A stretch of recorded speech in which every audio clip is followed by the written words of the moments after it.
Chapter 7. From the start, the mathematics of the date were not promising. There were 2 guys and 3 girls. Jean could see trouble coming as she climbed in the blue Mustang. The car was not so nice as their own rental, but she thought it would have been rude to say so. Dave and Michelle sat in the front. Johnny, Mandy, and Jean were in the back.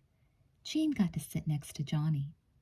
She didn't plan it that way, but it seemed as if Johnny had.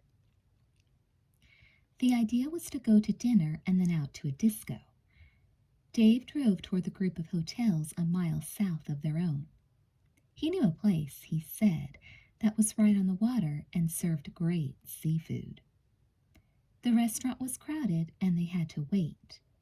Mandy appeared to be in an upbeat mood.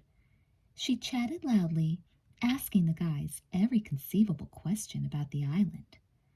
But Jean could see she was trying too hard. At first, Dave and Johnny answered each of her questions, but then they too sensed that she was just trying to make conversation. Dave started to look around when she was talking, or else he talked right through her to Michelle. Jean felt bad.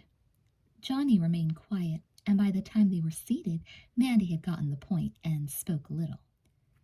Their table was outside on a balcony, right beside the beach. They could see the gentle waves rolling up in the serene moonlight. Tall torches burned like ancient sentinels up and down the shoreline. "Talk about atmosphere," Jean said as they were seated. The night was warm, and she had worn shorts and a light top, as the rest of them had.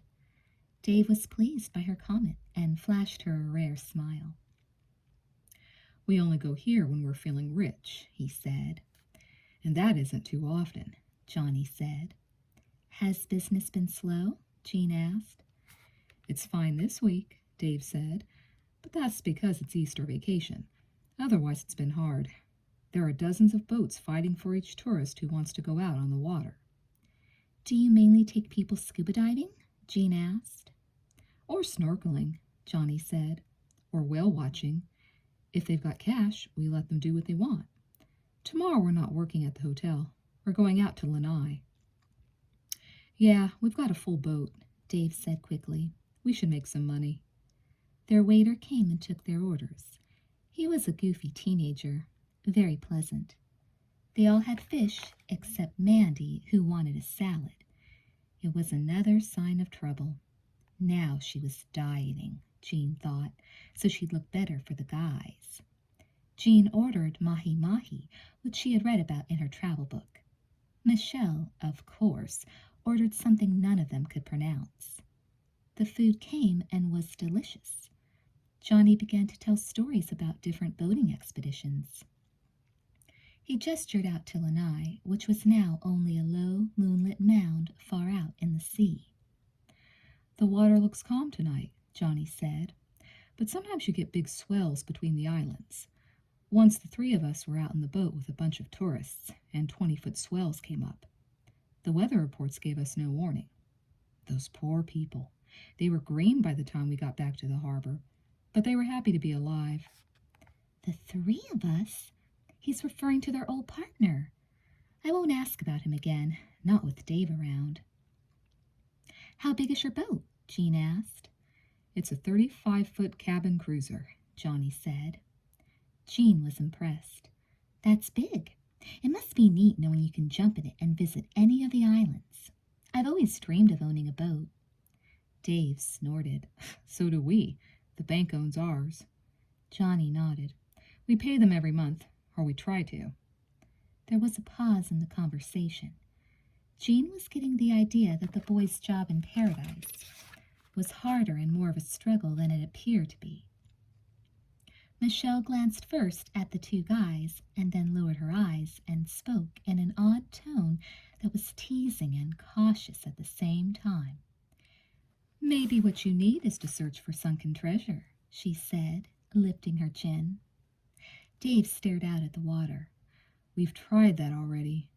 "Really?" Jean asked. "It's a long story," Johnny said. "I like stories," Michelle said. You know most of it now.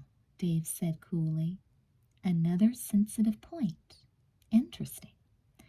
I don't know it, Mandy said. Johnny picked up his water and sipped it slowly. He spoke softer than usual. There was a yacht a year ago called the Moonflower, a 60-foot beauty. It was owned by a very wealthy family on Maui, and they often took important visitors out in it. They had an experienced captain, but like us, they got caught once in a storm with big swells. I don't know how it could happen to a boat that big, but it capsized. A huge wave probably washed over it at the wrong angle. Both the owners and a couple of their guests drowned. The rest managed to escape in a lifeboat. The yacht sank. And it was never found? Jean asked. It was found, Johnny said. It sank only a quarter mile off Lanai. But before it went down, the surf raked it over the coral around the island. It was split from bow to stern. Everything that was in it was spilled over the ocean floor. What was in it? Jean asked. Treasure, Johnny said. Maybe, Dave interrupted, obviously not pleased with the telling of the tale. There were stories that the owners had a safe on board. Why would anyone keep valuables aboard a yacht? Jean asked. That's what I said, Dave said. I think the stories are rubbish. Now Johnny was displeased. There were a lot of rich people on that yacht when it got torn apart, he said. Even if there was no safe, a lot of money was left lying on the bottom. Michelle nodded. Wallets, purses, jewelry. Did they recover the bodies of all those who drowned? Jean asked. Yes, Dave said. Jean hesitated. You didn't know anyone who was on the boat? No, Johnny said, meeting Dave's eyes. We don't know any rich people, Dave said, sounding disgusted. Did you guys go hunting for the treasure? Mandy asked. I didn't, Dave said. Many scuba divers in the island searched the area, Johnny said. Certain small articles were found, as Michelle said. Watches, necklaces, nothing of extraordinary value. Did you search? Jean asked Johnny. He was uncomfortable with the question. A little, was all he said.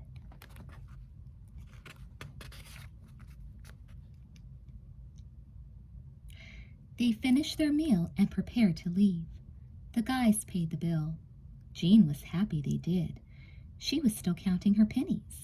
There was a long week to go, after all. But she did feel guilty for not chipping in. She was used to being self-sufficient. It was time to dance to loud music, but they had hardly entered the disco when Mandy said that she wanted to return to the hotel because she wasn't feeling well. She wasn't trying to put anyone out. She said she would just catch a cab, but it was obvious she wasn't happy. No one said much at her announcement, but Jean pulled her aside as she started to leave. Are you really sick? Jean asked her, standing just outside the disco doorway. Behind them the music throbbed. I'm just tired, Mandy said, staring at the ground. Cut the crap. Tell me the problem. Mandy raised her head and forced a chuckle. The problem is, I'm not as cute as you and Michelle. But since we can't fix that tonight, I may as well go back and get my beauty sleep so that I look better tomorrow. Mandy. What? We're on vacation, Jean said. We're here to have fun. We are having fun. Don't start feeling sorry for yourself. I'm not. Well, maybe I am. Damn. Mandy sniffed. She reached for a tissue in her purse.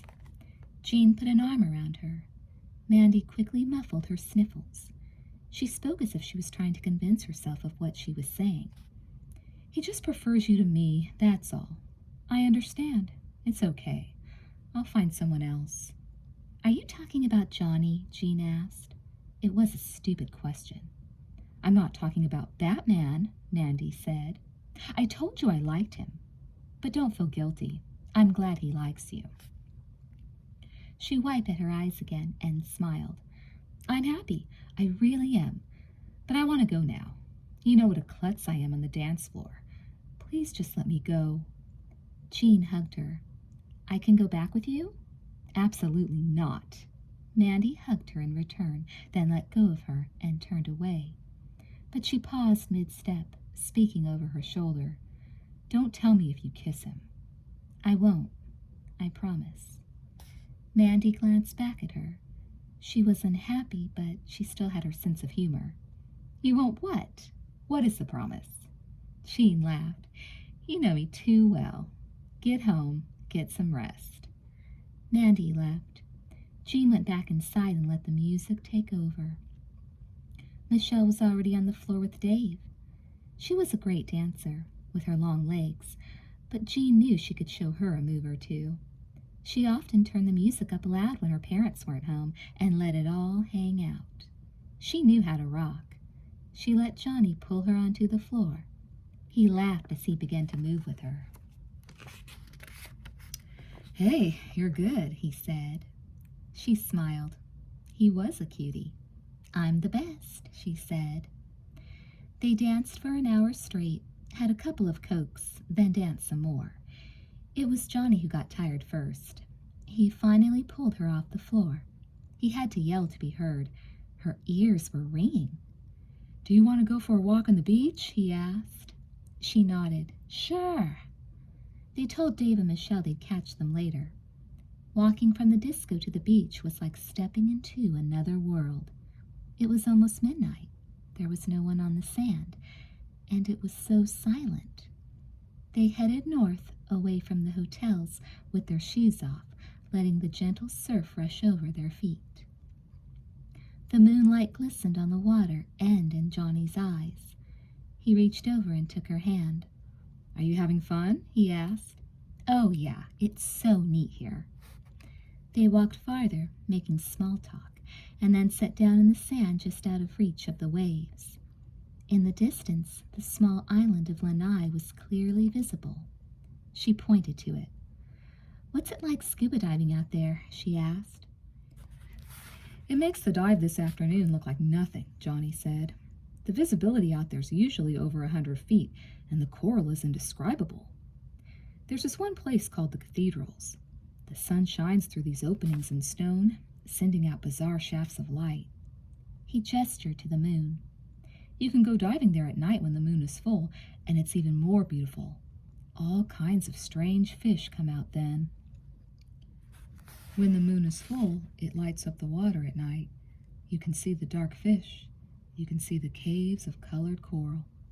The fish swim in the caves, and the tide rushes out. When the time is right, the water rushes through the moonlight to the end of the cave. How had Mike known about the fish that came out at night? He must have read it in a book. Why did the ketchup bottle fall in the tub while I was dreaming about blood? Of course, the questions weren't related. The only thing they had in common was Mike. Poor Mike. Jean had later asked Michelle about the ketchup bottle. Michelle had admitted leaving it near the bathtub, but she swore she had left it far from the edge. She couldn't understand how it had fallen and broken. It's like someone came in and knocked it over, Michelle had complained as she helped Jean clean up the mess. Jean? Johnny asked. Huh? You spaced out there for a moment. What were you thinking about? She started to tell him about Mike and her nightmare, but something stopped her. Perhaps it was because the night was so serene. She didn't want to spoil the mood. Also, what did she have to say? That a nice boy she had met on the plane had died after telling her about a nighttime dive site? A boy who had never even been in the ocean, never mind to Hawaii? Johnny would think she was crazy. I was just thinking about the Moonflower, she lied. That was an interesting story. How much did you search the area for treasure? A lot. Ringo and I were out there almost every day right after the wreck. Ringo's your old partner? Yeah, Johnny said. Dave doesn't like to talk about him? Johnny paused, playing with the sand beside his bent knees. That's because Ringo's dead. What? She was shocked. How did he die? Johnny lowered his head. We don't know exactly. They never found his body. But he died on a dive off Lanai, and it was at night, in the vicinity of where the Moonflower was lost. How do you know that if his body was never found? Because our boat was anchored out there, Johnny said. Was anyone else aboard the boat? No, if there had been, we'd know a lot more about what happened. Is there any chance he could still be alive? Jean asked. I guess if Ringo had wanted to disappear, he could have arranged the situation. But he would never have done that. Ringo was the boss behind our business. He got us most of our clients. He was a real hustler. That's why we've had to struggle so hard since he's been gone. Johnny opened his hand and let the sand slip away. No, he's dead. There's no doubt in my mind. Dave must have taken the loss of Ringo hard, the way he freezes up whenever his name is mentioned. Oh, yeah, so did I. I grew up with Ringo. Johnny's gaze was fixed out over the calm sea. You know, he was always a reckless diver. When we were looking for stuff from the Moonflower, he made far too many repetitive dives. What does that mean? Jean asked. When you dive again before all the nitrogen has been flushed out of your system, it's called a repetitive dive. Even during the dive you made today, the nitrogen level in your blood rose. But it was a shallow dive. The effect was small. The deeper you go and the longer you stay down, the more nitrogen you build up. Then if you make another dive soon after that, and then another, you risk getting the bends. Johnny shook his head. One day while we were searching for the Moonflower money, Ringo made 5 dives close to one another. He got the beginning symptoms of the bends. I told him he was crazy. So you think he got the bends and drowned? Jean asked. That's what I think. Does Dave think something else? I'm not sure what Dave thinks. He won't talk about it. Why would Ringo have gone diving at night? Jean asked. I would imagine it would be harder to spot things in the dark. It is, but you have to realize Ringo died only a week after the Moonflower went down. The waters off Lanai were crawling with divers. If Ringo had gotten a lead on where some things were, he might have wanted to go back at night so no one could see what he'd found and where he found it. You see, we were all looking for stuff that didn't belong to us. The rich couple that owned the Moonflower had plenty of family that were still alive. It was understood that if you found anything, you would have to sell it under the table. But that would have been like stealing, she said. Johnny smiled at her. The ocean's a big place. If anyone can find anything valuable in it, they deserve it. He met her eyes with an odd, almost nasty look. Finders keepers, as they say. She chuckled. I hope you don't feel that way about the girls you meet. His grin widened and became as wicked as the rest of his expression. I didn't find you in the ocean, but by the pool. That's different. How so? She asked. He put his hand on her left shoulder. I don't get to keep you for good. Oh. He leaned over and put his other hand on her right shoulder. His touch was warm. The warmth traveled right through her skin to her bones. She knew he was about to kiss her, and she wasn't sure what she was going to do, only that she probably wasn't going to stop him. Which means you're going to kiss him back. Don't fool yourself. I only get to keep you for the week, he said, his face mere inches from hers now. She could feel the warmth of his breath on her cheek. His messy blonde hair hung down into his face, and his eyes glistened in the moonlight. He swung his right leg around to the far side of her. He had her cornered. Do I have any say in this? She asked. Sure, you could stay an extra week. He leaned closer, pressing the side of his head against hers. His arms went around her. He spoke in her ear. You could stay as long as you'd like. He gently pulled her head back so that he could see her face. What do you say, Jean? What was the question? Yes, she whispered. He closed his eyes and leaned over. She closed her eyes and puckered up. A beeper in his pocket went off. Damn, he muttered. He let go of her and sat back a couple of feet. He dug the beeper out of his pocket and turned it off. Excuse me, he said. She laughed. You don't look like the sort to have one of those. He nodded. It's necessary in our business. Clients call our machine and want to go out on the boat at a moment's notice. Our message says we'll call them back within 10 minutes. Does that mean we have to find a phone? Yeah, right away. Johnny stood up and brushed the sand off his shorts. As he offered her his hand, he looked disappointed. I wish it was Dave's week to carry the beeper. She hopped up, and Johnny helped her brush off her bottom, of all spots. It felt kind of good. At least he wasn't a religious fanatic or a hypochondriac. You switch off week to week? She asked. Yeah, when Ringo was alive, he always carried it. You do miss him, she said sympathetically. Yeah. Johnny? How old was Ringo? 23. Why? I don't know. For some reason I just thought he was younger. Like Mike's age. Another ridiculous thought. The only thing that those guys had in common was that they were both dead.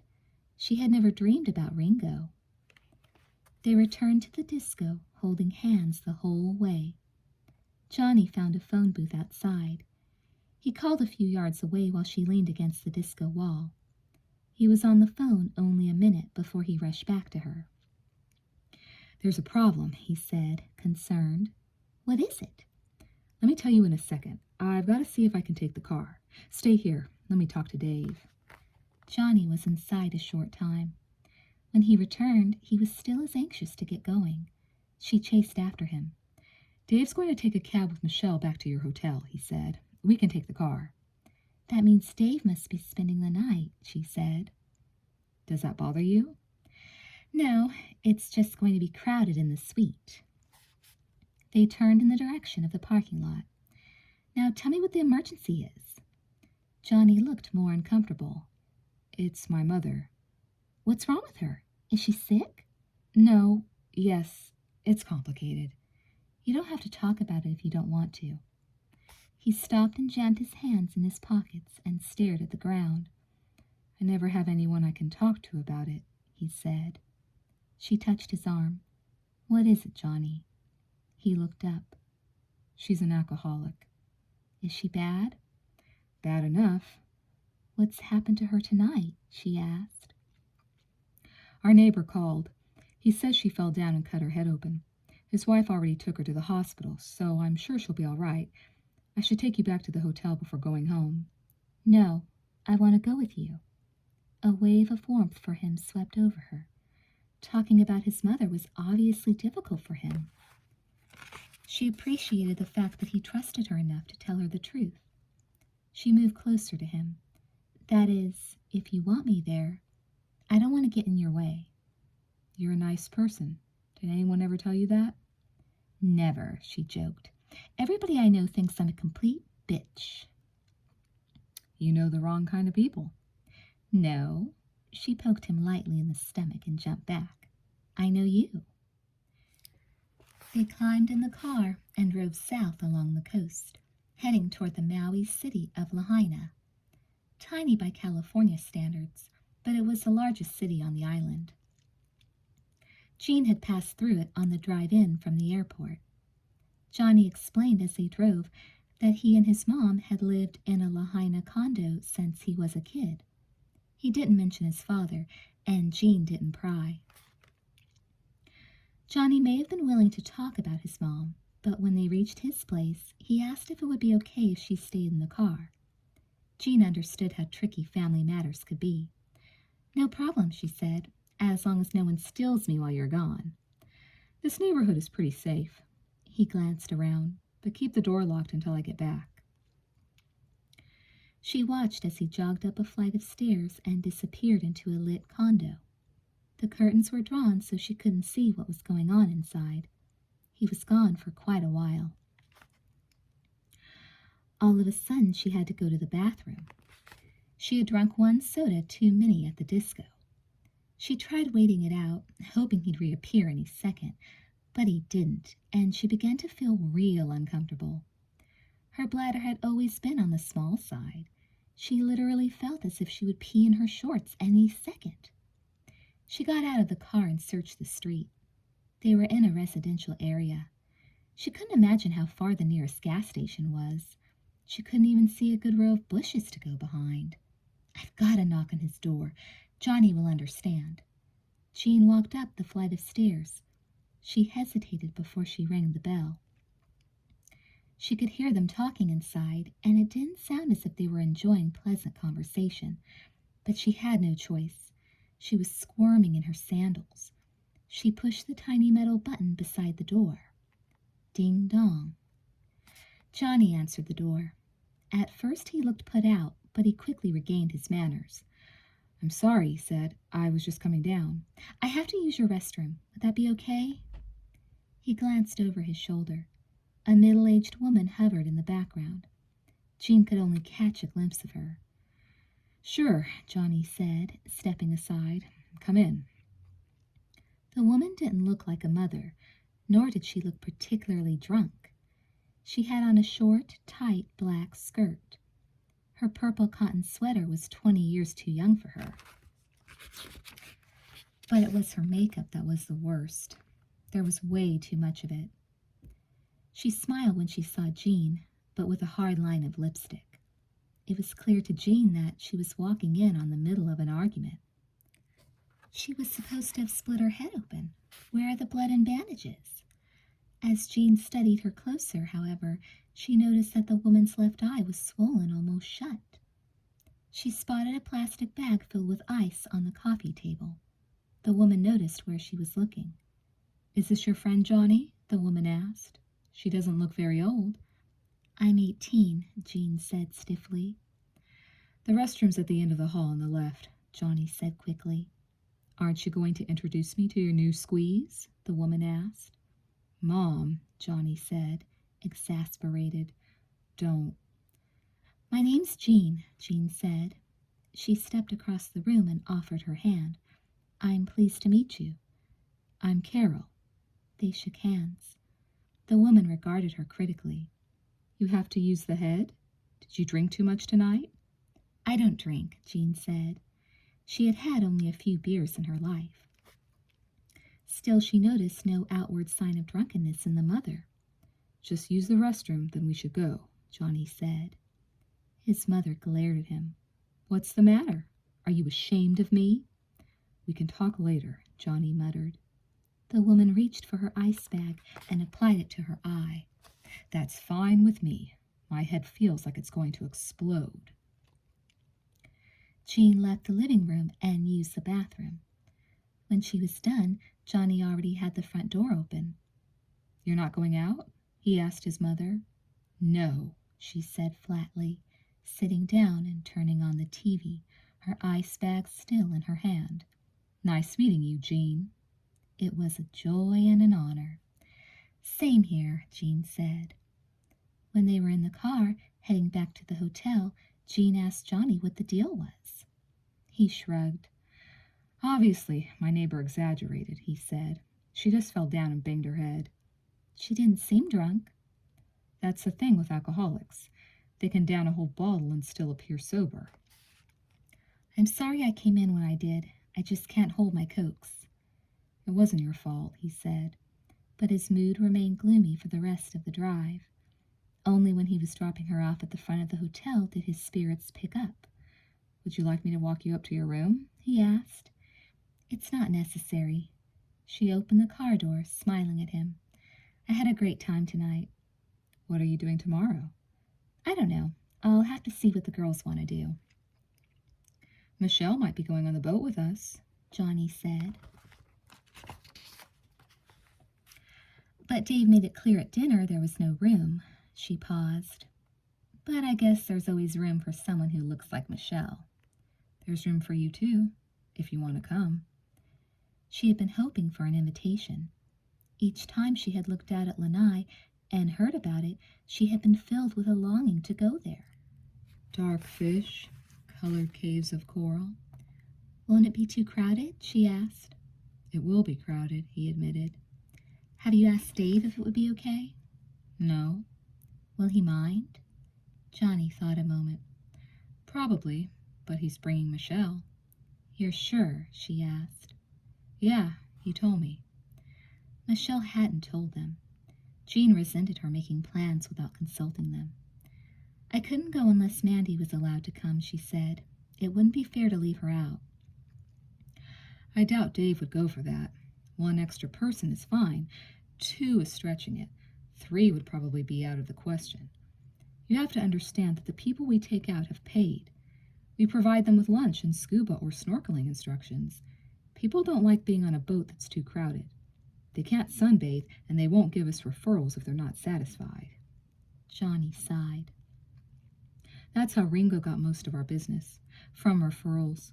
He would psych clients into getting all their friends to call us. Are you guys having financial troubles? Jean asked.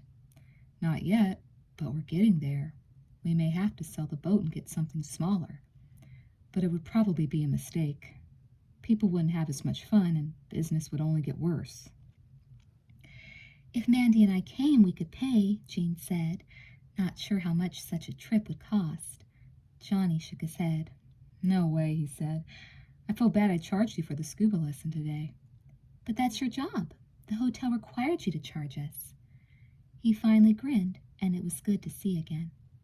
Talk about the financial side of his business obviously dragged him down. I guess I'm feeling guilty about mixing business and pleasure, he said. Don't feel guilty. She leaned over and gave him a quick kiss on the cheek. A bellhop was watching them. She didn't want to get any more physical. She began to get out of the car. He grabbed her arm. Come tomorrow to the boat, he said. Bring Mandy. People often cancel. We'll work something out. Are you sure? He leaned over and kissed her briefly on the lips. Sure, I'm sure. I'm sure, too. God, that was a kiss. Short but sweet. Where do we go in the morning? She asked, feeling breathless. He let go of her arm. Dave's probably with Michelle. In either case, Michelle knows where we're docked. Our boat's called the Wind Speed. Nice name. I like Moonflower, too. She stood outside the car now, leaning in. The bellhop was definitely watching them out the corner of his eye. She glanced out to sea. Something was troubling her. It took her a moment to clarify. Was Michelle here when the Moonflower sank? She asked. She came a few days after it went down. Why? She was here when Ringo died? Yes. Has she scuba dived before? Jean asked. Johnny shrugged. She's not certified, but I think she's taken an introductory course. That's weird. I asked her if she had, and she denied ever having scuba dived before. I could be wrong. What's the matter? Nothing, she smiled quickly. I guess I'll be seeing you in the morning. She glanced at her watch. It was past 2. God, what time does the boat leave? Not till 8. 8's early, she complained. We sometimes leave at 6. He laughed at her. Just think how tired Michelle and Dave are going to be. She laughed. I see your point. Good night, Johnny. Thanks again. Sweet dreams, Jean. She watched him drive away before heading for the elevator. He was a nice guy. He was the first nice guy she had met in a long time. Plus, he liked her, which meant he had good taste. Already it was beginning to bother her that she would have to say goodbye to him the next Sunday. Inside the suite, she found Mandy fast asleep on the fold-out bed in the living room. She could hear someone snoring through the door in the master bedroom, but it didn't sound like Michelle. She didn't care. She was tired and could sleep anywhere. She made a quick stop in the bathroom and then stripped down to her underwear and climbed in bed beside Mandy. It was big enough for 2 of them. Mandy hardly stirred as she shifted over to make room for her. The breeze came through the open balcony door, warm and soft and faintly scented. Jean once again vowed to herself that she wouldn't go out to Lanai unless Mandy was allowed to come along, no matter how tempted she was. Sweet dreams, Jean. She hoped they were sweet, but they weren't.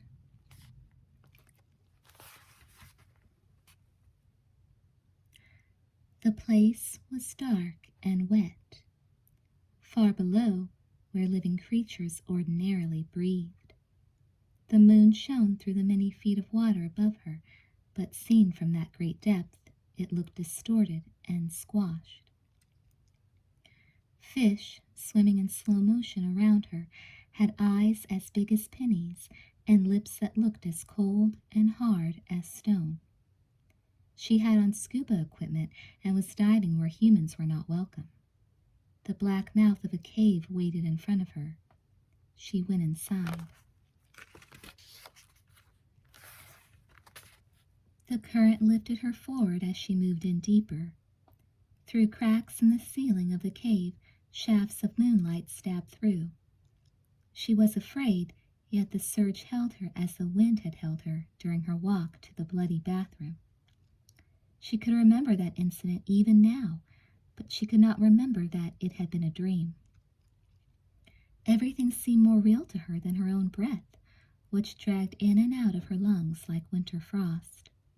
The water was supposed to be warm even in tropical depths, but the moonlight made it cold. Then she came to Mike. She had known he would be waiting for her. All her unwelcome visions, she also knew, were from Mike, who was calling to her from beyond his grave.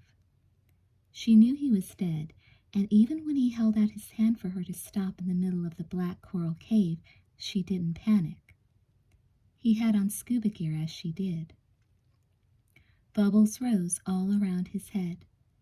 He may have been dead, but he was breathing. Somehow that made him far less fearsome. He gestured for her to follow him, departing from the straight course of the cave down a narrow crevasse that was more of a tunnel than a cave. It was a one-way trip, this particular passageway. It suddenly dead-ended in a wall of jagged rock. Impaled in the rocks, at an angle that would have been painful had there been anything left alive to care, was a skeleton. Mike shone a light on the remains, and the bony teeth and the empty eye sockets glowed faint phosphorescent green. They seemed to glow from the inside. As Jean gazed in wonder, she noticed that a large portion of the light was spilling out a small hole on the side of the skeleton's skull. Mike pointed to it. This, he appeared to be saying, was one of the reasons he had brought her to this place. But it wasn't his only reason. Mike pulled a white balloon from his BC pouch and took his regulator from his mouth and attached it to the opening of the balloon. Jean reached forward to stop him. Without air, she thought, he would die. He would die again in front of her. She remembered then how he had died in the plane. She began to panic. She couldn't go through that again. But he wouldn't stop. He wouldn't allow himself to breathe. His face became twisted in a mask of grotesque pain, but still he fed the white balloon with his only supply of air. And as it grew, it took on the shape of a heart, a pulsating heart, but still white and filled now with icy breath. It grew and grew, and she thought Mike should have been satisfied that it was big enough and taken his air back. But he wasn't satisfied. Jean finally understood what he intended to do. She began to back away. He was going to pop the balloon. He was going to let his heart burst, and when he did, the pain that showed on his face would go away, but then so would everything else. The cave, the skeleton, the light, all would be dark, and she would be alone in the dark. "Stop!" she shrieked at him through her regulator. He stopped, but only for a moment. As the balloon reached its expansive limit, he paused and studied her. For a moment, the pain on his face vanished and was replaced with sorrow. He whispered silent words. "You're sitting in my seat." Then he coughed, and the balloon exploded. "No!" Jean screamed soundlessly. The darkness came. "No!" Jean screamed. She came to with strong hands pulling on her. A turquoise pool and an unlit beach swam in her vision. She was upside down. She was falling. "What the hell are you doing?" A rough voice sounded in her ears. The same strong hands pulled her upright. The night stopped its dangerous dance. Jean looked around. She was on the balcony. Dave stood before her in his underwear. He let go of her panties, which was where he had grabbed her. "What happened?" she gasped. "I rolled over in bed and saw you stumbling around out here," he growled. You were leaning over the edge of the balcony. He held his index fingers an inch apart. You came that close to going over the side. She felt like fainting. "Oh, God," she whispered. Do you usually sleepwalk? Dave asked. If you do, you better get a room on the ground floor right now. She took a long, deep breath and let it out slowly. Her heart was racing. "I have never gone sleepwalking in my life," she said. He looked her up and down, and for the first time, she realized she was only in a t-shirt and panties. You're a funny girl, Jean, he said. Why do you say that? There's just something about you. I don't know what it is. She remembered her dream that hadn't been a dream. How could she have had two such visions in the same day? Visions? They were like that. They were trying to lead her to something. "It's like I'm haunted, isn't it?" she asked softly. Yeah, now that you mention it. What gives? Nothing gives. Can't you see that's my problem? I have no idea what's going on. Maybe if I'd fallen off the balcony, things would make sense. Then Mike and I could have had a one-on-one conversation. "I don't know," she said, answering his question. "Thanks for saving my life." She turned away. "I'll lock the balcony door before I go back to bed. You won't have to worry about me anymore." I hope not, Dave said. Chapter 8. There was one cancellation for the trip to Lanai aboard the Windspeed. Dave confirmed it as he moved among his clients with an open notebook in his hands. Still, he was not pleased. He scowled as he glanced at Jean and Mandy sitting together on the dock in the sweet Hawaiian morning air. It's going to be too crowded, he said. "We don't have to go," Jean said. I don't have to go, Mandy said. "Don't say that." Jean silenced her. I don't want to be rude, but it would probably be better if you didn't go, Mandy, Dave said. "I'm glad you're not being rude," Jean snapped, forgetting that he had saved her life a few hours earlier. "I hate to see you if you were." Listen, Dave said. I'm sorry, but I didn't know anything about this until this morning. "But you have one cancellation," Jean said, wishing Johnny was present to argue their case for them. But he was busy in the hold, getting the engines ready for the cruise. Jean had no idea where Michelle was, probably in the bathroom critically adjusting the shade of her lipstick. She had gotten up that morning at 6, as spunky as someone who had gone to bed at 9. She had immediately flipped on the TV and ordered room service. Jean loathed people who didn't need lots of sleep. "Johnny had already invited me," she continued, "so Mandy should be able to take the person who canceled's place." He invited you without asking me, Dave said. "We can pay," Jean said defiantly. Dave looked exasperated. Money's not the issue. "Money's always the issue," Jean said. She opened her purse. "If we pay, maybe you'll be in a better mood." Dave put out his hand, closing her purse. Stop that, all right? You can come, both of you. Just don't bitch if there's no place on deck for you to sunbathe. "Thank you," Mandy and Jean said together. They set sail not long afterward, if sail could be used for a motorboat. The morning was truly glorious. Most of the west coast of Maui became visible as they moved out to sea. The small island of Molokai, where a leper colony had been, was to the north. The bow of the ship was pointed at Lanai. The sun shone on the glassy water with painful brilliance. There were few clouds in the sky, and those that were visible lay scattered to the south, hugging the green mountains of West Maui. Jean rubbed suntan lotion on her face and pulled her sunglasses back down. Michelle and Mandy sat on the rear rails beside her. The boat was jammed. "This is the life," Jean said, and sighed. "Wait till the humpbacks start flying," Michelle said. "Then you'll know you're in the greatest spot on earth." They saw their first whale not long after. It burst above the surface only 100 yards off to their right, which wasn't far considering it weighed 40 tons. Everybody in the boat jumped up and applauded as the creature crashed back beneath the surface. Jean caught the spray of its departure on her face. "You're right," she told Michelle. "This is the greatest." Jean first saw Johnny when he came up to pass out Danish and coffee. She was impressed with the natural way in which he socialized with the dozen or so people aboard. He answered all their questions patiently and with authority. He knew his islands. She was surprised to learn how young Maui was, geologically speaking, compared to Oahu, for example. Honolulu was located on Oahu.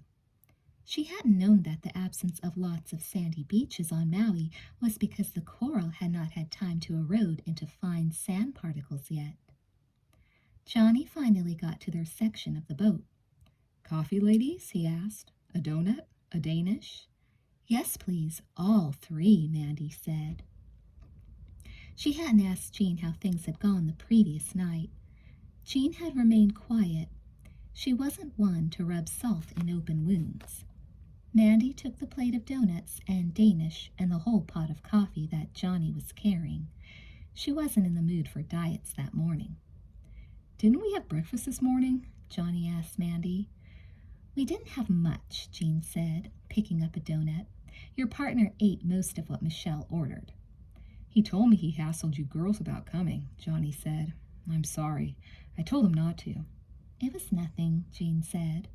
"Are we going to go diving again?" Mandy asked. "You bet," Johnny said. "We have extra tanks. You may get to go on a couple of dives." Jean pointed to the other people on the boat. "Are these people going on an introductory dive without any practice in the pool?" "Yeah," Johnny said. "We'll give them a quick course out here. They'll be fine. What you did yesterday, going in the water off the beach, is far harder than what we'll do today. Here you won't have to go through waves. You'll just put the equipment on your back and step into the water. We're in luck today.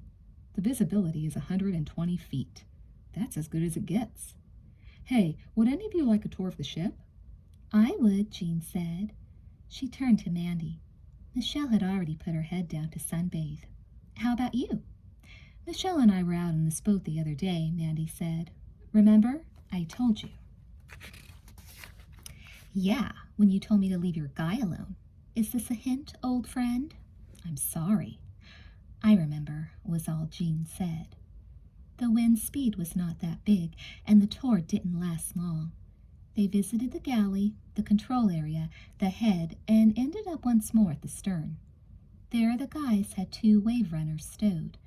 Jean had never been on one before.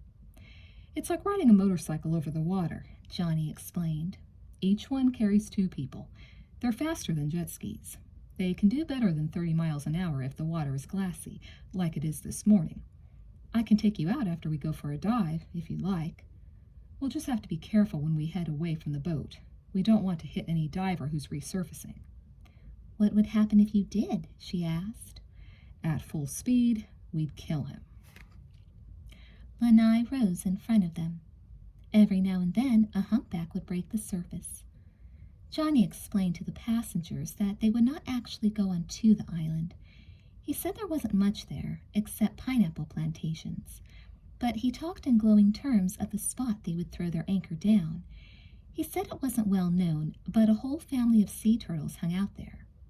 Jean was getting excited. She had never seen a sea turtle up close. Finally, a little less than an hour after boarding the boat, they reached their destination, a cove on the northeast side of the island. Dave shut down the engines about 400 yards offshore. The guys handed out masks and snorkels to those who were just going snorkeling. 3 passengers put on diving gear and jumped overboard without any assistance from the guys. Johnny explained that they were already certified. The rest gathered around Dave. He covered the same skills he had the previous day. He did it quicker, however, and he used the area around the boat in place of the pool for people to practice their skills. All 3 of the girls went through the course again. By the time they were ready to strap on their equipment, Jean felt like an old pro. Would you like a partial wetsuit? Dave asked her as she picked out her snorkel and mask. She had already been in the water and found it delightfully warm. I don't think I need one, Jean answered. A suit does more than keep you warm, Dave warned. It protects you from scratching yourself on the coral. She glanced at the bandaged cut on her right hand. I like the feel of the water on my skin, but I wouldn't mind a pair of gloves if you have an extra pair. I'll see what I can dig up. He turned to go downstairs. She noticed the threads on the shoulder of his red wetsuit where it was pulling apart. She touched them. You need someone to sew this up for you, she said. He nodded. Or I need to lose some weight. You're not overweight, she said. I know. Finally, they were all suited up. Dave had found a bulky pair of gloves for Jean. Johnny was already in the water. Dave was helping each person off the boat. They entered using what was called the big step method, which was an apt name. They each took a big step off the side of the boat with their fins on, holding their masks and regulators in place. I've put more weight on your belt, Dave said, but the BC will keep you buoyant. He squeezed air into her vest. I want to make sure you don't step in and sink straight to the bottom. You always have to look after me, she said. Ain't that the truth? I don't know what you do in L.A. Jean put her regulator in her mouth and stepped off the boat. She sank briefly, but then bobbed to the surface, laughing. Mandy and Michelle were already in the water. I want to live here, Jean cried. Let's not go home, Michelle agreed. Johnny carefully let the proper amount of air out of their BCs. Their descent was totally different from the previous day. They had to slowly go down the length of the anchor rope. Jean far preferred the method to struggling through the waves. That day, however, she had trouble clearing her ears. Several times she had to go back up a few feet and blow lightly with her nostrils pinched. It was an inconvenience, nothing more. 5 minutes after stepping off the boat, she was on the bottom with her friends and several other passengers. Johnny had been right. The previous day had hardly prepared her for the stunning beauty of the coral and the breathtaking clarity of the water. Jean checked her depth gauge. They were 35 feet under, and it was as bright as midday. Fish, colored like special effects creatures in a sci-fi movie, swam around them. There was no surge. They floated weightless in the watery world. Jean couldn't remember ever having felt such serenity. Johnny and Dave gestured for them to follow. That day, the guys had to give the new people most of their attention. They let the 3 of them, even Mandy, swim free, as long as they didn't wander too far off. Jean paid special attention to keeping her legs locked and her arms by her sides. She discovered she'd automatically go in whatever direction she pointed her head. The guys steadily led them away from the boat.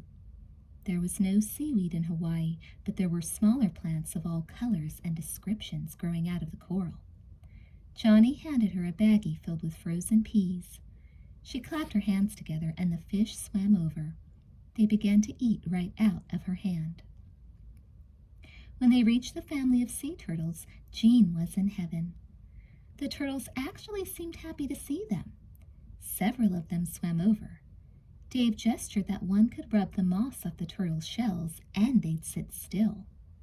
Jean floated up to one big old guy and began to rub his shell, and he just stared at her with wide black eyes. He seemed to be saying, "Thanks, I'd rub your back if I could." Jean wanted to lean over and kiss him. But all too soon, it was time to go up. Once more, Mandy's tank ran down to 500 pounds per square inch, and Dave signaled for them to return slowly to the surface. Jean still had over 1,000 psi left and felt slightly cheated. She was already hoping she could talk Johnny into letting them go on another dive. In fact, those were the first words out of her mouth when she broke the surface. "I want to do it again," she said. He laughed. They were about 200 feet ocean side of the boat. "You swim in and rest and eat something," he said. "Then we'll talk about it." They swam to the wind speed face down, using their snorkels instead of their regulators. Dave climbed aboard the boat first to help the other divers up. She was thankful for his strong arm. The instant she was out of the water, she felt the crushing weight of the equipment. Dave eased the tank off her back while she removed the weight belt. "There's plenty of food downstairs," he said. "Help yourself." "Thanks," she said.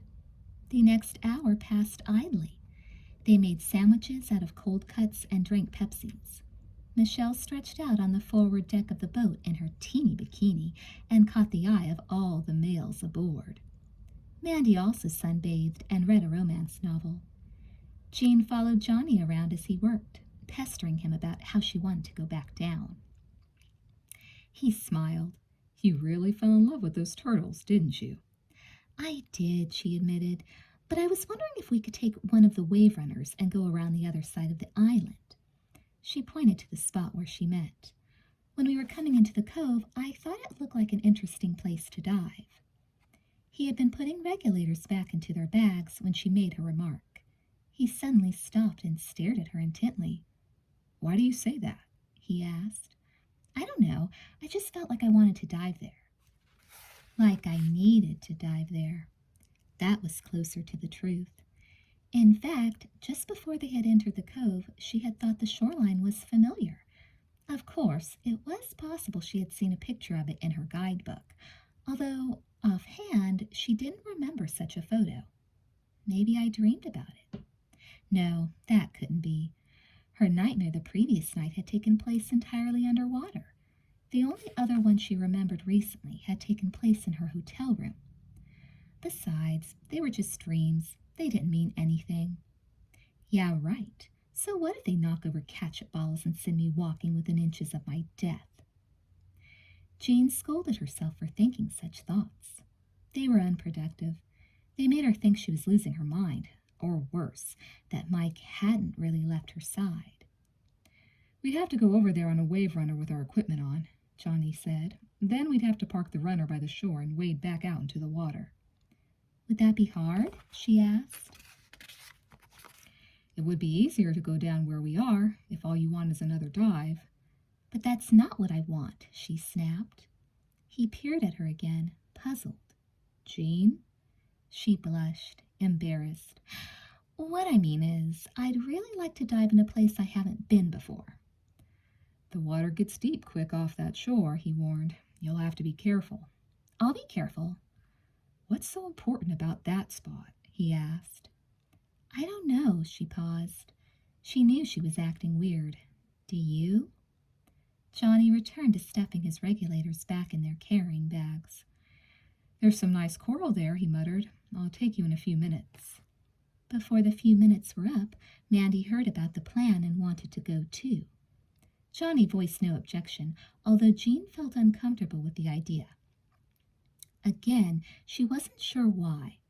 She wasn't worried about missing an opportunity to be alone with Johnny. She believed there would be plenty of time for that. Examining her concern, she realized she was half expecting the spot to be dangerous. Then why do I need to dive there? No answer, yet the compulsion remained. They put on their gear. Dave didn't seem to mind. His only instruction was to be back in an hour. It was getting close to noon. Dave helped Johnny get the wave runners in the water. They had to take both of them for 3 people. Mandy had used one before in the Colorado River and swore she knew how to handle it. She would ride on one, and Jean would hang on to Johnny's back on the other. Johnny checked the surrounding water twice before they started out. Finally, he was satisfied there were no people beneath the surface. They set out together, and Jean let out an excited cry.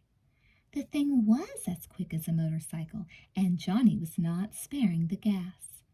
Mandy had to try hard to keep up with them. "How fast does this thing go?" Jean shouted, clutching him. The seat of the wave runner jumped up and down below her butt. Even with the glassy surface, it was still a bouncy ride. "Over 30 miles an hour," he shouted back. "On a full tank of gas, it can run for over an hour and a half at full speed. You could take this from Maui to Lanai and back again if you were crazy enough." "Why would that be crazy?" she asked. "What if the motor quit on you in the middle of the ocean? What if waves came up?" Have you ever done it? She asked. Once, he shouted back. It took them only a few minutes to go around the bend in the shore. Johnny cut his speed and Mandy caught up to them. They coasted up to the sand and climbed off the runners. The rocky ground that rose away from them was covered with wild grass and low bushes, no trees. The weight of the tanks on their backs had both girls panting. Let's get in the water, Jean said. Fine, Johnny said, but remember to stay close to me. Even there the water was flat. They waded away from the shore, and Johnny allowed Jean to adjust the air in her own BC. It was easy. There was a button that inflated it and another button that deflated it. The key was balance, to reach the exact right amount of air to keep one from sinking too swiftly, but still not causing one to bob to the surface. Jean remembered Dave's name for it, neutral buoyancy. They began their descent. The coral was not so spectacular as at the other spot. It was not so colorful, and there were fewer fish. Still, the coral protruded from the floor of the ocean far higher, the shadows of it stretching across the few visible plants. Jean had the impression they were entering an older part of the island. She wondered if that was possible, if the island had been formed in stages rather than all at once. She made a mental note to ask Johnny later. One thing for sure, he had been right about the bottom falling away quickly. They were only 150 feet from the shore when the coral fell off into dark blue water. Johnny gestured for them to steer away from the cliff. Jean glanced at her depth gauge. They were already in 30 feet of water. She turned to obey Johnny's instruction. Mandy did likewise, but Mandy was close to Johnny and turned too quickly. She bumped his elbow. Her regulator popped out of her mouth. Mandy must have been in the act of inhaling when the accident occurred. Jean saw her face contort. She was choking. She didn't even reach to find her regulator. She immediately tried to dash for the surface, a normal, panicky reaction. Johnny was at her side in a second. He grabbed her and pulled her back down before she had ascended 3 feet. He found her regulator and held it in front of her mask so she could see it. Mandy shook her head desperately, trying to fight him off. Johnny's grip on her arm remained firm. He shook her roughly and pressed her regulator right into her face mask. He was trying to tell her that she had air with her, that she had to deal with the situation where she was. Jean's heart pounded as she watched. She remembered all too well the danger of an air embolism. If Mandy rushed to the surface while she was choking, with her mouth closed, the air in her lungs would have no place to expand. The pressure would build, her lungs would rupture, and she might die.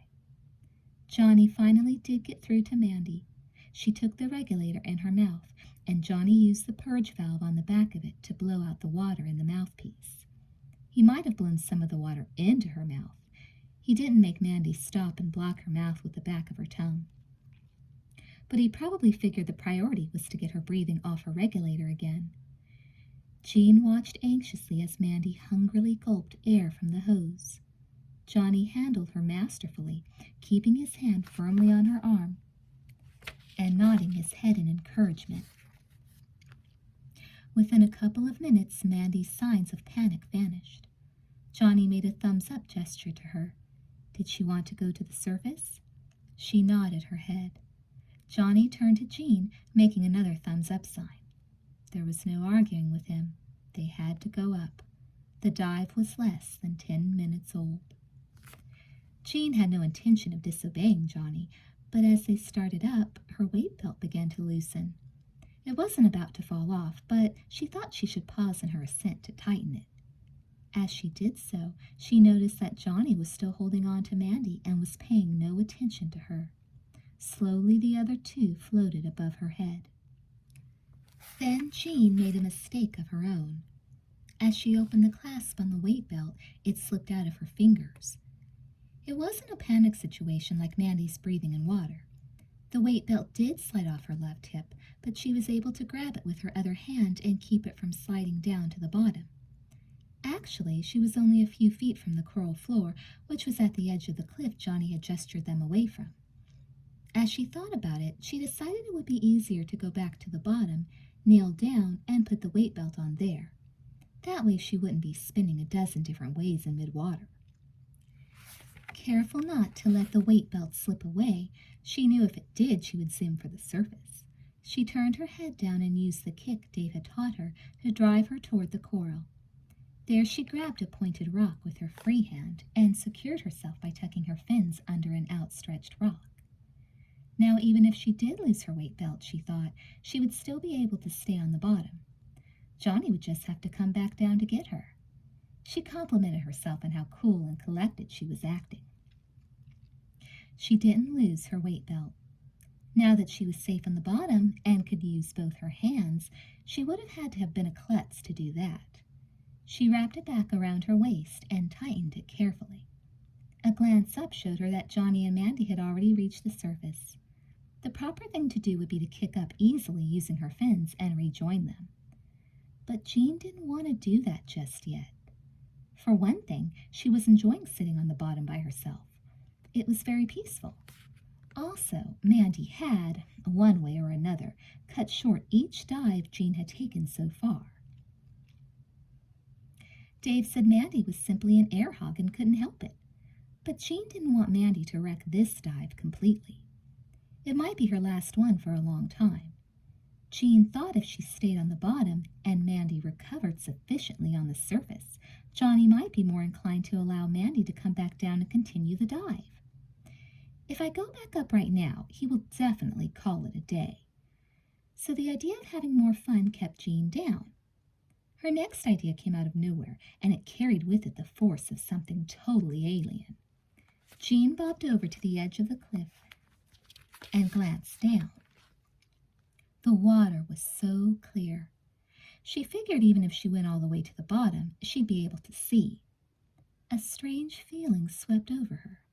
It was as if an invisible net had been dropped over her from above or below and was pulling on her.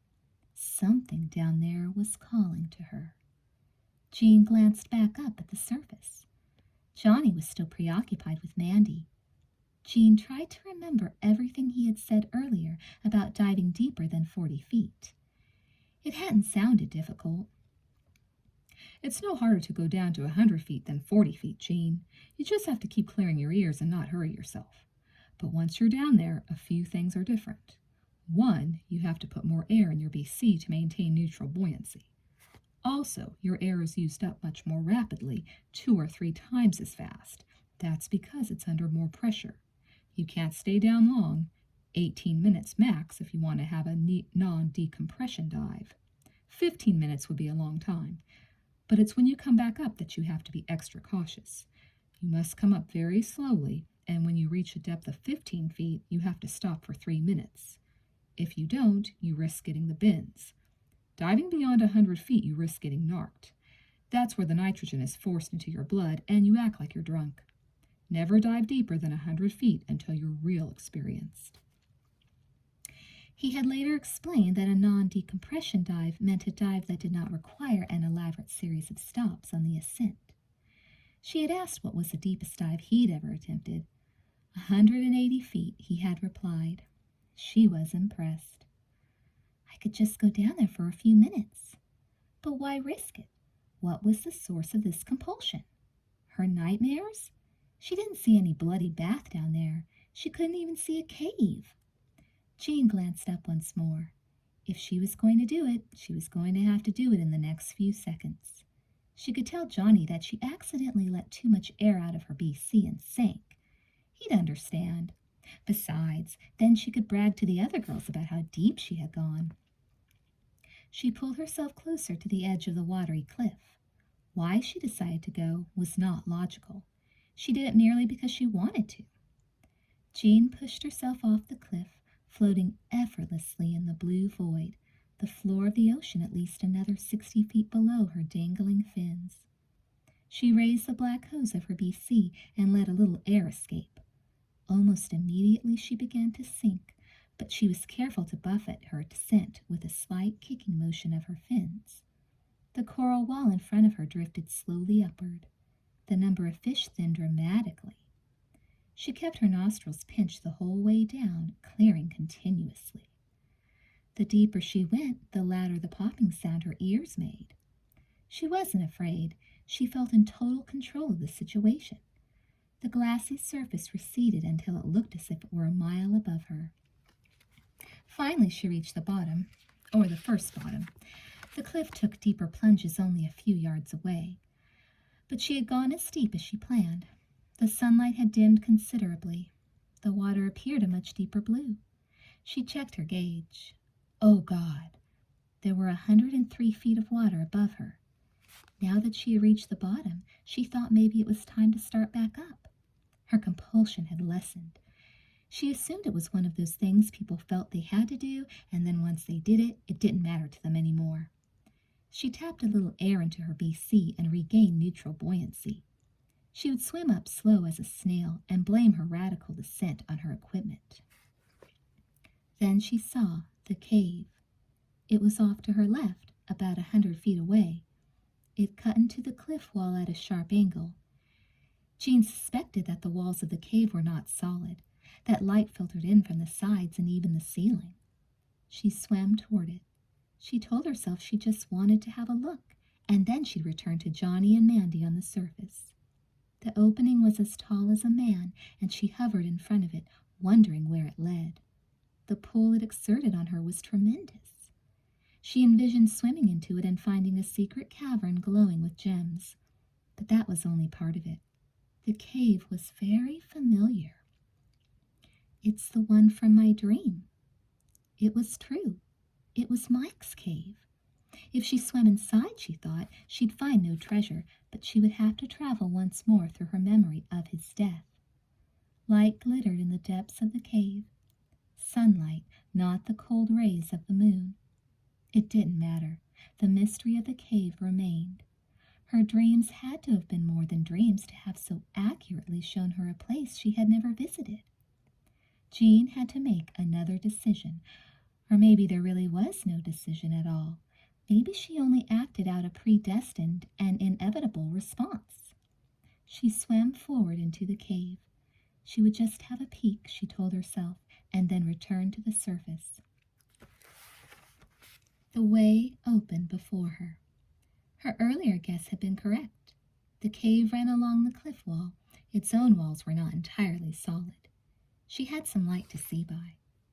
The bubbles from her regulator gathered around cracks in the ceiling and then vanished, as if sucked away by a hungry animal concealed in the coral. 40 feet into the cave it split in 3 directions. The main path led straight forward. Another curved upward. The final way was more of a tunnel. It turned to the right, deeper into the side of the cliff. Jean could see at a glance that she would need a flashlight to go in there, even if she could fit. Of course, there was no possibility she would go in there, or so she thought. In the dream, Mike led me into a tunnel off the main cave. Jean floated toward the narrow opening. She supposed she could go in a little bit. There would be enough light for maybe 30 feet. That was only 10 yards, a mere first down in football. The worst that could happen to her, if it got too narrow, is that she would have to back out. That should be simple. She could use the sides of the tunnels as handholds. Why are you doing this? You have to get back to the surface. Jean checked her watch. She had been on the bottom less than 10 minutes. She was well within a sensible safety margin if the information Johnny had given her was correct. She could spare a couple of more minutes. Jean swam into the tunnel, head first. She was about 15 feet in when she decided there was no way she was going to make it to 30 feet. Already it was so dark she could hardly see. She decided to go back. She had seen enough, anyway, which was really nothing at all. The stone walls of the tunnel were featureless. She figured if she could just squeeze out a 180-degree turn, it would be easier than trying to retrace her steps butt first. There appeared to be enough room. Jean started to turn around. Then she heard a clang of metal on stone, and her turn came to an abrupt halt. She shoved with the back of her tank. It slid a couple of inches more and then stopped again. It wouldn't budge an inch. She was balled up in the tunnel like a fetus. She decided to slide the tank back to its original position. She would back out of the cave after all. But the tank couldn't move. It was stuck. She was stuck. Don't panic. She began to panic. Jean consumed a great deal of air in those next few minutes. She consumed the one thing she could not spare. She tried in vain to calm herself as she kept checking her watch. The second hand seemed to have gained fresh speed. It swung around the dial once, twice, 3 times. She realized she had been at a depth of slightly over 100 feet for 15 minutes. She had 3 minutes to get free if she didn't want to suffer the bends, and perhaps 6 minutes to get loose before she would drown. She threw herself with all her strength to the right, to the left. She remained locked in place. Oh, God, help me! In all the nightmares she had ever had, throughout her entire life, nothing had been as bad as this. But the fun was not over. She twisted her head from side to side, looking for Johnny, praying he had had enough sense to follow her into the cave. It was then she saw the skull. It floated in the depths of the tunnel, a ball of sickly white in a void of black. A splintered hole the size of a silver dollar could be seen on the right side near the temple. It gaped at her like a mutated third eye. Jean screamed in silence. Her regulator popped out of her mouth. The skull saved her life. It scared her so much that it made her shove away from it with such force that she broke free of her jam. Metal scraped against stone and then stopped. She whirled, turning her back to the skull and her head toward the tunnel exit. She thrashed several powerful strokes with her fins, with her breath held. In fact, she was out of the tunnel, back in the main cave, before she even reached for her regulator. Quickly she put it in her mouth, blocked off her windpipe with the back of her tongue, and used the purge valve. Salt water squirted around her teeth and then was gone. She drank in the air as hungrily as Mandy had after choking. I've got to get out of here. Jean checked her air gauge. She had 200 psi left in her tank. Pressing her arms against her sides, trying to breathe conservatively, she swam toward the entrance of the cave. She ended up breathing about as easily as someone who had just seen a ghost. What she felt was not far from the truth. She swam for a long time, much longer than she could remember having done on the way in. Then she ran into a dead end. Someone had walled up the entrance to the cave. But that was impossible. She realized in an instant what she had done. Exiting the tunnel, she had turned to the right instead of the left. This whole time she had been swimming deeper into the cave. She checked her air gauge again. She was down to 140 psi. She quickly turned over and shoved off the coral wall. It was probably already too late for her. 2 minutes later, Jean burst out of the cave at high speed. It was then something grabbed her leg from behind. No! Jean kicked with both her legs, not looking at what had a hold of her. It was enough to get her free. She turned her head toward the surface, feeling as if she had a monster on her tail, and began to claw upward with her arms, abandoning every rule she had learned. She didn't have to look at her gauge. She knew it had already lost another 100 psi. She was willing to suffer the bends before she was going to drown or be eaten. She had ascended maybe 20 feet when she felt her right leg grabbed again. This time she was unable to shake loose. She began to cry inside her mask. She was being pulled back down. She was going to die. Mike was going to have her for dinner. It was not Mike, though, but Johnny. He pulled her down to his level and shook his head vigorously. He grabbed her depth and air gauges and kept shaking her head. He reached into the side of his BC vest and drew out a long yellow hose with a spare regulator at the end of it. He pressed it into her face mask and nodded his head. Jean just stared at it. She didn't know what it was. She didn't know what he wanted her to do with it. She was in shock. But she was glad to see Johnny had flesh behind his face mask and not bone. His eyes seemed to speak to her. It's called an octopus, Jean. Don't you remember? We told you about it before your first ocean dive. You can breathe off it. It's a spare regulator. It lets you use my air. Just put it in your mouth, purge the water, and you won't die. Jean put the octopus in her mouth, got rid of the water, and began to breathe.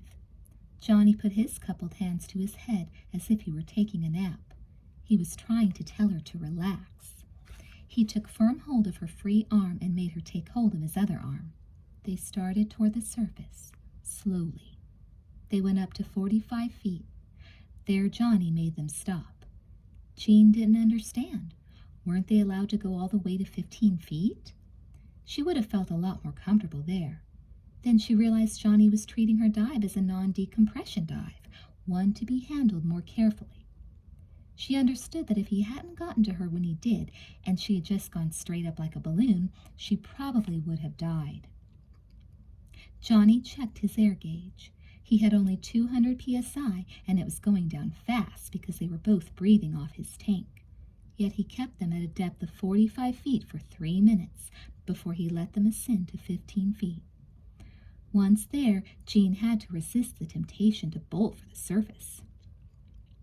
Johnny's air gauge was now at 50 psi, yet he was patient. He let it sink close to 0 before gesturing that she was to start breathing off her own regulator. She made the switch without difficulty. Johnny checked his watch. She realized he had far less air than she did. She just hoped his experience would let him drag it out. He held her gauge in hand the whole time he waited.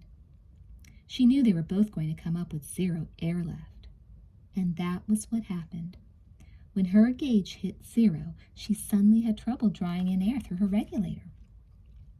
Johnny cautioned her one last time not to panic, and then slowly led her up to the surface. Once there, she spit out her regulator and gasped at the fresh air. Johnny reached over and grabbed her BC valve. Because she didn't have any air left in her tank, he had to inflate it manually, blowing with his mouth. In seconds, she was floating comfortably on the surface. Now I want you to relax and breathe easily, he said. We can talk when we get in. Oh, God, she whispered, letting the oxygen flush into her system, loving the warmth of the sun on her face. That's it, Jean. Just lie back and close your eyes and breathe. He turned her around so that her back was to him. I'm going to grab the valve at the top of your tank and tow you in. Don't do anything. Don't kick your fins. Don't use your arms. Leave everything to me. Okay, she said softly. He towed her into the shallow water as if she were a sleeping walrus.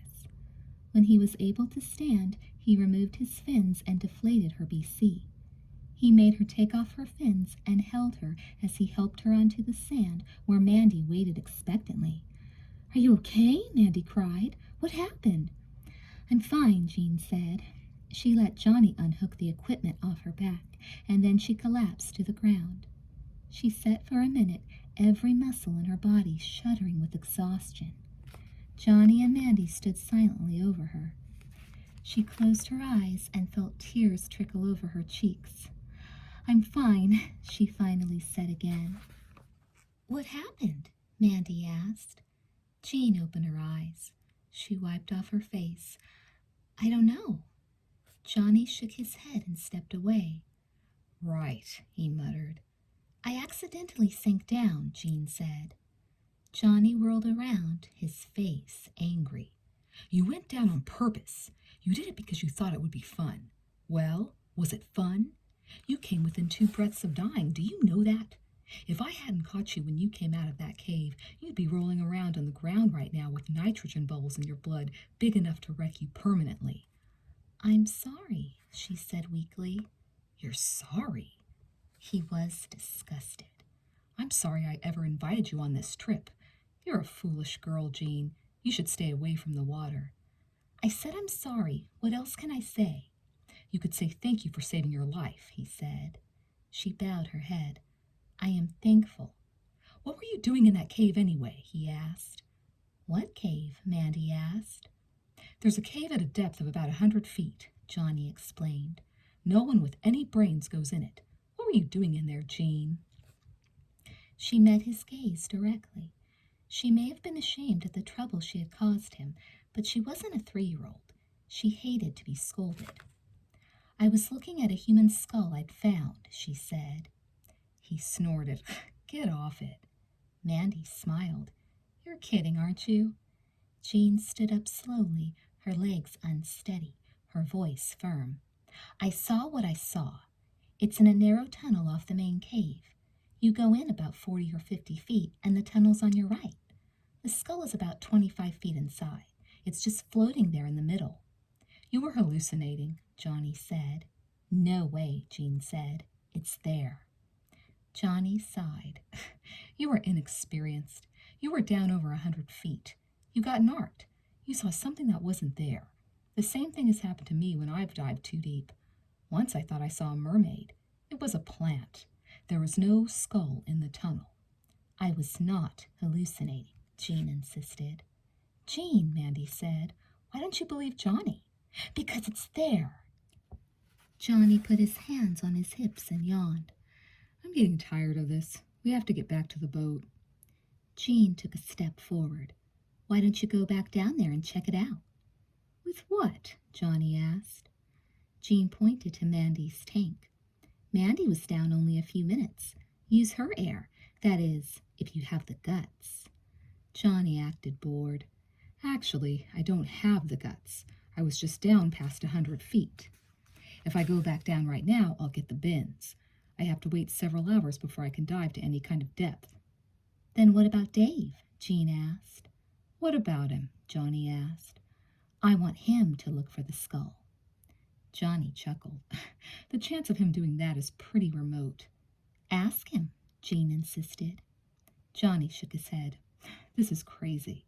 He might do it, you know. Where did the Moonflower sink? It was right around here. He paused. How did you know that?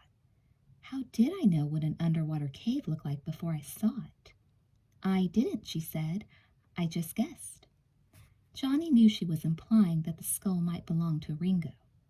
He stared at her a moment, then finally nodded his head. He slipped out of his equipment and walked toward one of the wave runners. You two stay here and rest. I'm going back to the boat. I'll tell Dave what you saw, Jean. Good, she said.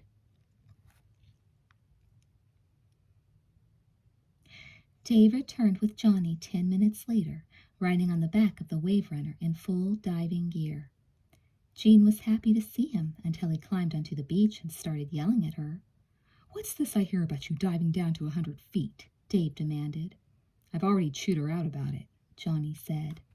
And I've already said I'm sorry a half-dozen times, Jean said. Dave studied her. How are you feeling? She shrugged. I'm still a little shook up. I'm exhausted. Do you have any pain in your joints? Dave asked.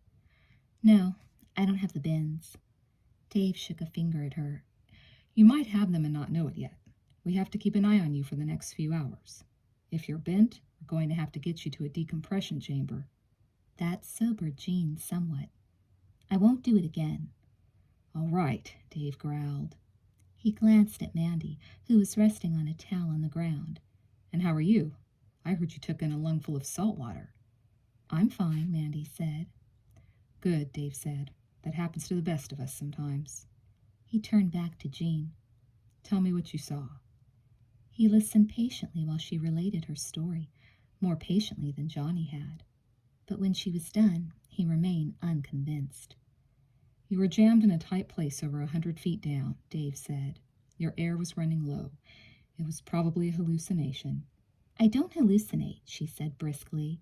Why don't you give me the benefit of the doubt and look? Dave turned to Johnny. It's been over 2 hours since our first dive, Dave said. We didn't go below 35 feet. What do you think? You should be okay, Johnny said. Do you have a flashlight? Yeah. Don't get stuck in the tunnel like Jean did, Johnny warned. Don't stay down too long. I'll be back in 20 minutes, Dave said. He put on his mask and walked into the water. He was a powerful swimmer. He slipped on his fins and waded out to the spot where Jean estimated the cliff began. He disappeared in a sudden splash. Johnny was ill at ease. Cave diving is never a smart idea when you're alone, he said. You should always have a buddy with you. Jean felt guilty. We could have come back tomorrow and looked. We have to go to another part of the island tomorrow, he said. You're really mad at me, aren't you? Johnny took a breath and let it out. No, it's me I'm mad at. Mandy was having a hard time catching her breath even on the surface. I took my eyes off you for too long. An experienced instructor should never do that. He looked at her, and a portion of his old grin returned. I'm sorry for blowing up at you. You just scared me. When I went down and couldn't find you, I thought you might be dead. How did you happen to be waiting outside the cave? She asked. I saw your bubbles eventually, he said. He was puzzled. Why did you go in there, of all places? Jean stared out over the water. She could see Dave's bubbles. I had a dream about that cave, she whispered. What? Johnny asked. Was that the cave in your dream? Mandy asked in disbelief. Jean had told her that morning about her nightmares. Jean had immediately regretted it. Mandy had given her the strangest look, kind of similar to the one she was giving her now. No, Jean said. What's all this about? Johnny asked. Nothing, she said. Let's see what Dave finds. Dave returned 20 minutes later, as promised. He shook his head as he pulled off his mask. There's no skull in that cave, he said. But it's there, Jean protested. It's not there, Dave insisted. You got narked. You just thought you saw it. But are you sure you had the right tunnel? She asked. You must have been looking in the wrong place. I didn't imagine it. I was in the same tunnel as you, Dave said. I could see where your tank had scraped the coral when you got stuck. There was no skull in that place, and I went in a lot farther than you did. He glanced at his watch. Now it's almost 2 o'clock. We're going to drop this. We have to get our people back to Maui. We'll be an hour late as it is. Johnny, you take Jean on your wave runner. I'll take Mandy on mine. Let's go. He looked at Jean and Mandy. Don't either of you mention this skull thing to anybody on board. I won't say anything, Mandy said. But, Jean protested. Later, Johnny said. Just do as Dave says, please. All right, Jean said, trying not to sulk. They arrived back at the wind speed in a few minutes. Dave wasted no time raising the anchor. Soon they were underway. Lanai fell behind them. Jean sat up front with the girls. Michelle rolled over in her bikini, her tan better than ever. I heard you almost drowned, Michelle said. It was close, Jean muttered. She thought of the skull and the splintered hole on the temple area. It could have been a bullet hole. The person could have been shot at close range. It was very close, she told Michelle.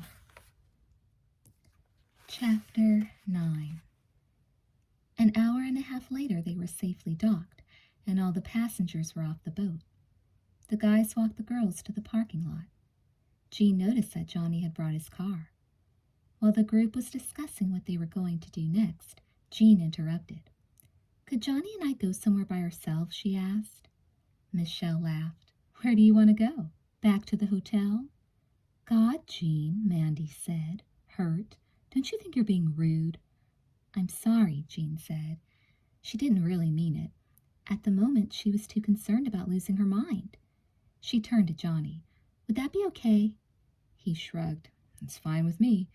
Can you guys get Dave home or wherever he wants to go in your rental? They said it would be fine, although Mandy continued to act annoyed. Where are we going? Johnny asked Jean.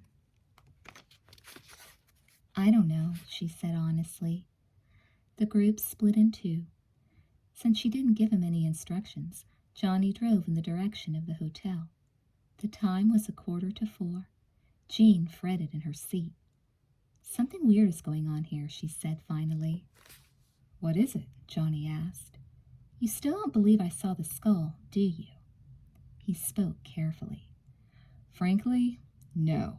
But that doesn't mean I think you're crazy. I told you I've been narked before. It can happen to anybody. Jean had to chuckle. Maybe if I told you what I've been going through the last couple of days, you would think I was crazy. Johnny suddenly pulled over to the side of the road. He turned off the engine and put his elbow on the back of her seat, twisting his body toward her. Tell me, he said. What could she do? He could see already that she was acting off balance. If she gave him the background, he might have more patience with her. She began with Mike dying on the plane beside her, and then went on to describe both nightmares. She finished with a detailed account of the hole in the side of the skull. Johnny listened without making a sound. When she was done, he still sat thoughtfully and silently. "What do you think?" she had to ask. He swallowed. "Those are strange stories. Your dream was the reason you dived to the bottom today?" "Yes." "That was a dangerous dream to have. What did you say the boy's name was?" "Mike Clyde. I'll never forget it." She paused. "What's the matter?" "Nothing." "You suddenly blinked. Do you know that name?" He frowned. "It seems familiar somehow." "How?" "I don't know." He chewed on his lower lip, staring past her into the middle distance. "You say the flight attendant seemed to know this Mike?" "Yeah. I guess she talked to him on the plane before he moved into the seat beside me. I thought of calling the airline and getting her number and talking to her about him." She came to a decision. "In fact, why don't I do that right now? Let's drive to a phone booth." Johnny didn't seem pleased with the idea. "Why talk to her? Mike's dead. He doesn't have anything to do with what's going on with you." "But I explained to you about the dreams.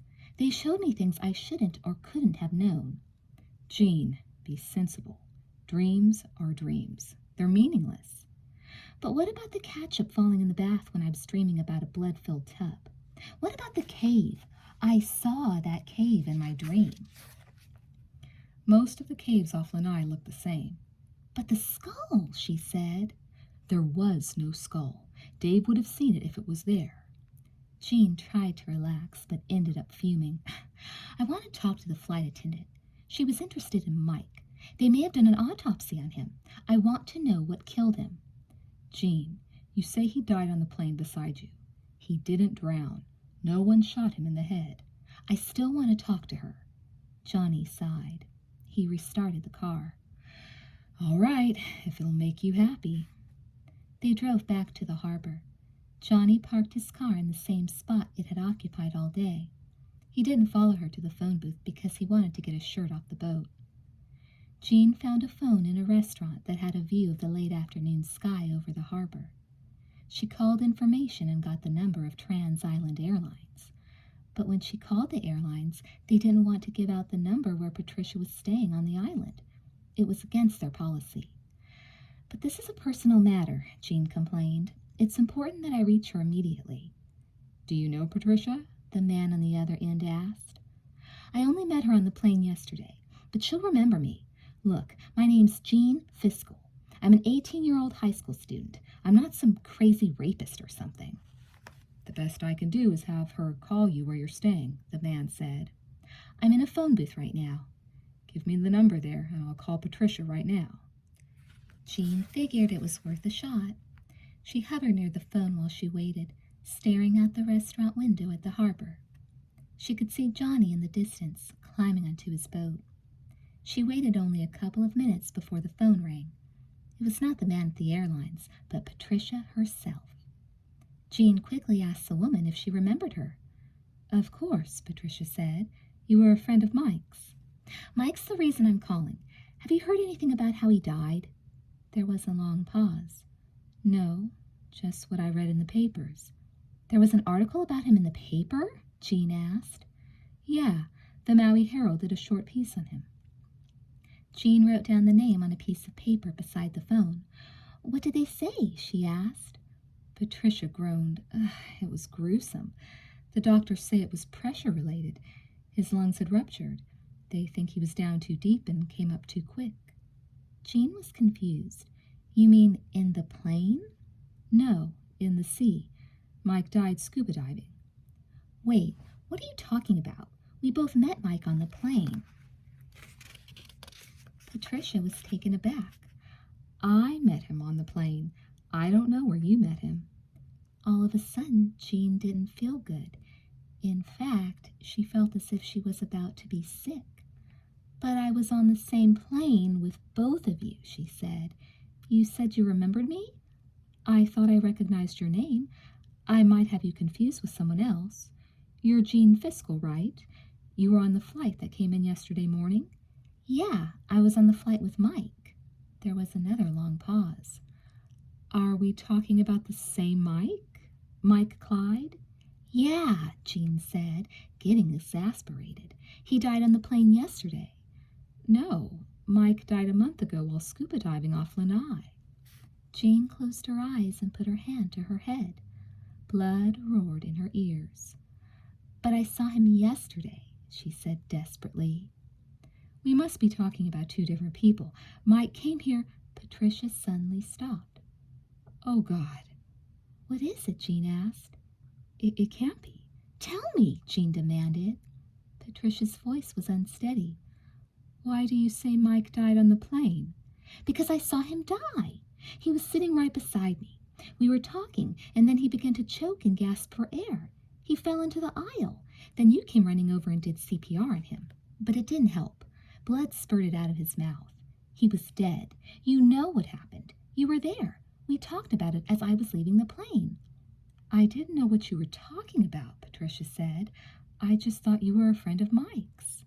Jean was lost. How did you meet Mike? She asked, trying to put the pieces together. I met him a month ago on a flight when he was coming to Hawaii. He was all excited. He had won the trip in a magazine contest. He told me he had never even seen the ocean before. He was such a nice boy.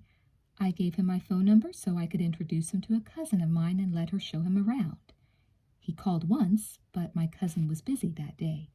He said he'd call back, but then I read about him in the paper a few days later. Patricia took a breath. But you say you met him on the plane yesterday. That's impossible. I did meet him, Jean said. I'm not crazy. He told me all about the trip he won, too. I can even tell you what town he was from. Hooker, Alabama. Patricia gasped. That's right.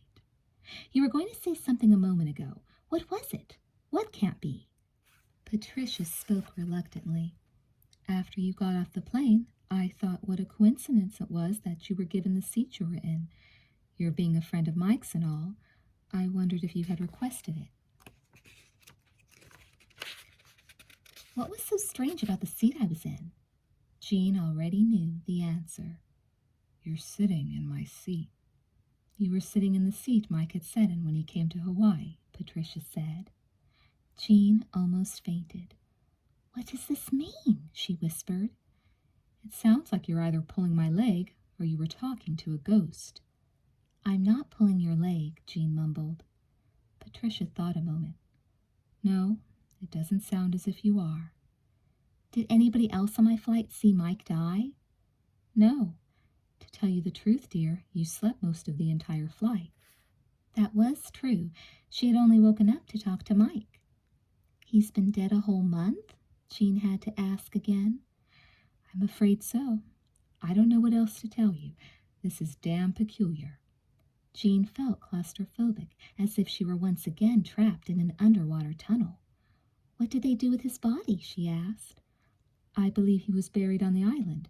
I'd have to check the article to be sure. Do you have it handy? No, I'm sure I threw it out. I have to go now, Jean suddenly blurted out. Could I talk to you later? Patricia was concerned and said yes. Are you going to be all right, dear? I'll be just fine, thanks. Jean hung up the phone and sagged against the wall of the booth. It was just a dream after all, but a dream about a dead boy I had never met. This whole trip has been nothing but a nightmare. The blood in the bathtub, the cave, the skeleton. Whose skull had she seen? And why hadn't Dave seen it? Had she been asleep underwater? Somehow, despite everything Patricia had said, she doubted it. At least, on the plane she had started her adventure into Ghostland by falling asleep. The same with the bloody bathtub. But out on the reef she had been fully alert, with all her senses working on high. The skull was real, and Mike was trying to show it to me. But why? Jean left the restaurant and ran into Johnny as he was walking back to his car. What did you find out? He asked.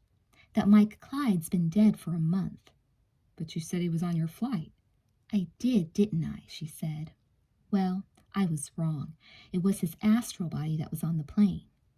Johnny squinted. What's an astral body? Never mind. The flight attendant told me that Mike died scuba diving off the Lanai coast. Does that ring a bell with you? Johnny snapped his fingers. I knew I'd heard that name somewhere. How come you just remembered his name now? She asked suspiciously. Johnny was offended. You were asking me about someone you had just met. How was I supposed to connect him with someone we taught to scuba dive over a month ago? You taught him how to dive? I didn't teach him personally. He went through the course at the hotel. Dave gave him his instructions. But it wasn't Dave's fault he died. I understand Mike wasn't even certified when he took a 100-foot dive. Johnny nodded. Sort of like you did this afternoon, he said pointedly. Where did Mike die? You said it yourself. Off Lanai. Where exactly? Johnny shrugged. I don't know. Where is the office for the Maui Herald located? In Lahaina. Why? I want to go there. I want to read about what happened to Mike. Why? He asked. I have to figure this thing out. Do you want to take me or not? I can catch a cab if you don't want to. Johnny peered at her strangely. You're not having any aching in your joints, are you? No. Are you sure? He asked. I'm not suffering from the bends.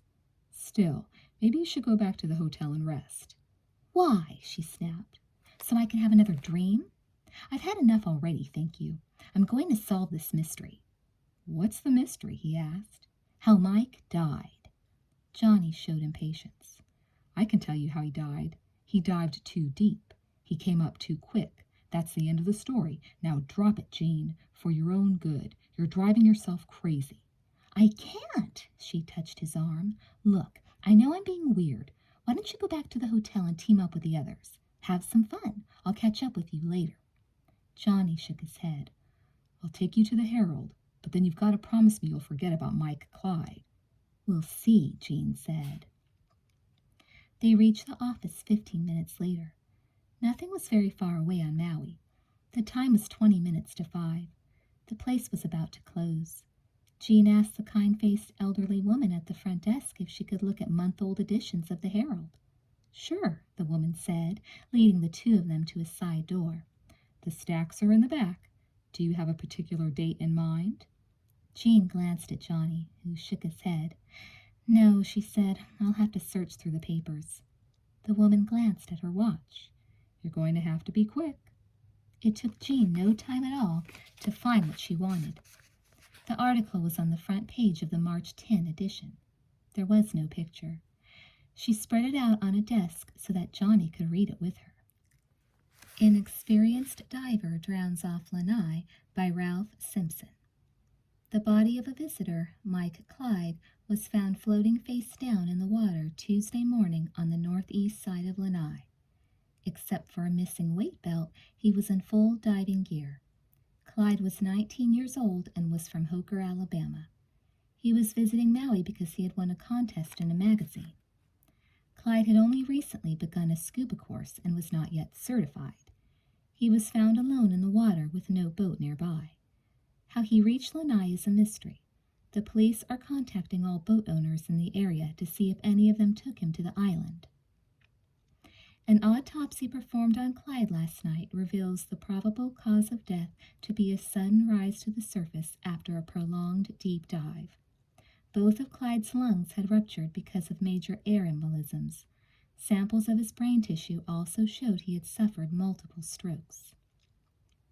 The reading on his depth gauge confirms part of this theory. He had been down to a depth of 110 feet. The absence of his weight belt is being considered in the matter. It is possible it slipped off and caused his sudden return to the surface, but so far the authorities have been unable to locate the weight belt on the floor of the ocean. An investigation is continuing. Clyde is to be buried this Saturday at Happy Point Memorial Cemetery. The police say he has no surviving family. What do you think? Jean asked. She still hadn't adjusted to the idea that Mike had been dead a month when she met him. A picture would have made it easier for her to accept. It's just what I said, Johnny replied. In fact, I've already read this article. How come you didn't tell me? Because I didn't remember, Jean. Maui's not that small that people don't die here regularly. I didn't purposely keep information from you. I'm sorry. I didn't mean to imply that you had. What do you think about the part about there being no boat in the area? How would you explain that? Easily, Johnny said. Somebody took him out on a dive he wasn't experienced enough to go on, and he died. Then the person or people on the boat panicked and fled the area. They were probably afraid they'd be sued. What about Mike's weight belt? It must have fallen off. That happens. Yes, it does, Jean said thoughtfully. Did you notice where he was found? On the northeast side of Lanai. That was where we were today. Does that surprise you? No. Should it? You said that was where the Moonflower went down. That's true, Johnny said, but the Moonflower sank a year ago. Mike died a month ago. The two events aren't connected. Are you sure? Jean, it doesn't say where Mike was found on the northeast side of Lanai. It could have been anywhere. That's a good stretch of coast there. Is there any way to find out exactly where it was? She asked. You could ask the police. You could ask Dave. He might know. I don't want to ask Dave. Why not? Johnny took a step back and groaned. Ugh, don't tell me. Now Dave's under suspicion? I didn't say that. You were about to. No, I wasn't, she said. Don't even tell Dave I'm interested in Mike Clyde. It'll just make matters worse. She put the paper back and turned toward the door. Where is Happy Point Memorial? Johnny chased after her. We're not going to a cemetery. I am. For the love of God, why? She turned on him. Because I want to see if they buried the Mike Clyde that I met. Does that answer your question? They're not going to let you dig him up. You wouldn't want to do that anyway. Johnny showed disgust. He's been rotting in the ground for a month. Well, he looked okay when I saw him yesterday. Jean. She threw up her hands. Take me to a car rental place. I'm going alone. He was obviously tired of arguing with her. All right, he said, if that's what you want.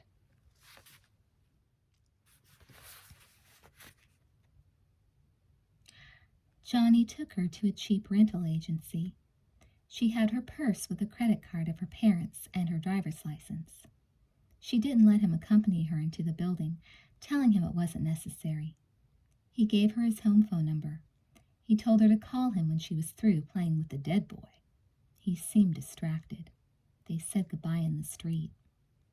She rented the most inexpensive car they had. It still cost her too much. She'd be paying her mom back forever.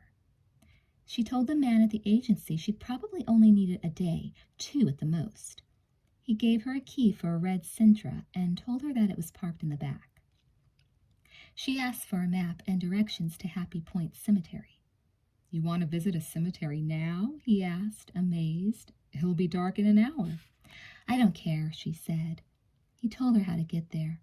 The place wasn't around the block, and she knew the sun would be down before she reached the cemetery. She drove south along the coast, away from town, the sun filling the sky with a haunting red glow as it dipped nearer to the horizon. She had the radio on loud, but she hardly heard the music. Her thoughts were in chaos. They drowned out even the beauty of the island and her own ability to reason. Johnny was right. What was she going to do when she reached the cemetery? Dig Mike up? Still, she didn't turn back. Happy Point Cemetery was located on the south side of the island, on a bluff overlooking a rugged portion of the coast. Angry waves battered huge black rocks below her as Jean pulled off the main road and turned up the narrow cobbled street that led to the front of the cemetery. The soft spray from the ocean filtered in through her open window. She turned off her radio. There was a tiny bit of light left in the west, but it was failing fast. She wasn't surprised to see the wrought iron entrance gate locked already. She glanced about, seeing no one. She turned off the car and climbed out. The red brick cemetery walls were 8 feet high, but covered with a thick growth of vines.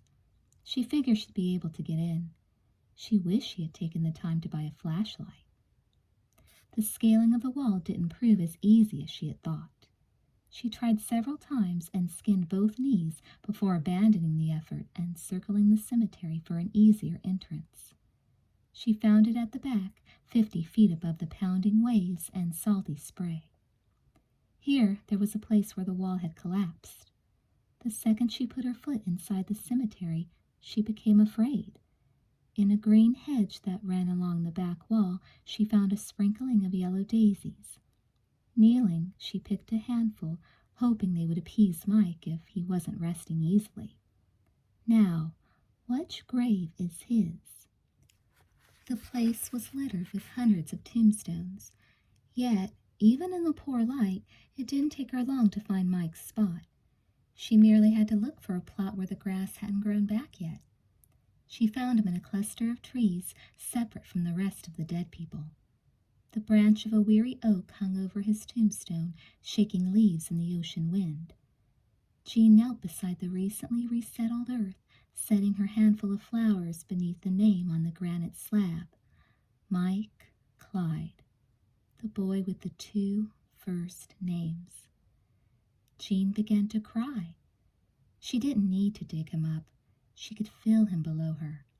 Moist mud squeezed between her clenched fingers. She could feel the pain of his last sad expressions in her chest. Why had she come here? She needed to know that his pain had been real. Now she knew it was as real as the blood that pumped in her broken heart.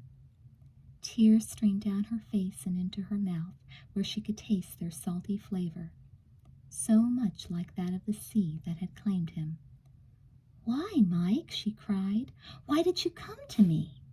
Then a whip of wind shook the surrounding trees. A loud crack sounded above her.